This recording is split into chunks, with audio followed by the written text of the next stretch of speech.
வணக்கம். நான் கிராண்ட்மா பேசுகிறேன். எல்லோரும் மறக்காமல் சப்ஸ்கிரைப் பண்ணிடுங்க. 21ஆம் நூற்றாண்டின் துவக்கத்திலேயே தகர்க்கப்பட்ட அமெரிக்காவின் இரட்டை கோபுரத்தை பற்றி தான் இன்றைக்கி நான் பேச போகிறேன். 2001ஆம் ஆண்டு செப்டம்பர் மாதம் 11ஆம் தேதி காலையில் நியூயார்க் நகரத்தில் யாருமே எதிர்பார்த்துருக்க மாட்டாங்க.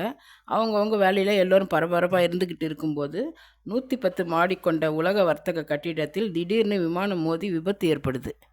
அதை பார்த்த எல்லோருக்குமே அதிர்ச்சி. விமானம் கட்டுப்பாட்டை இழந்து கட்டிடத்தில் மோதி விபத்துக்குள்ளாயிடுச்சுன்னு நினச்சிக்கிட்டு இருக்கும்போதே அடுத்த கட்டிடத்திலும் இன்னொரு விமானம் மோத அப்போ தான் இந்த விபத்தை பார்த்துக்கிட்டு இருந்தவங்களுக்கு புரியுது, இது விபத்து இல்லை, இது பயங்கரவாதிகளின் செயல்னு புரியுது.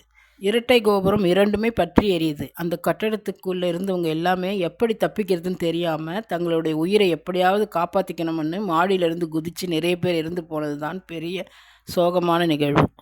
இந்த தாக்குதலை பார்த்துட்டு என்ன நடக்குதுன்னு புரியாமல் அதிர்ச்சியில் இருக்கும்போதே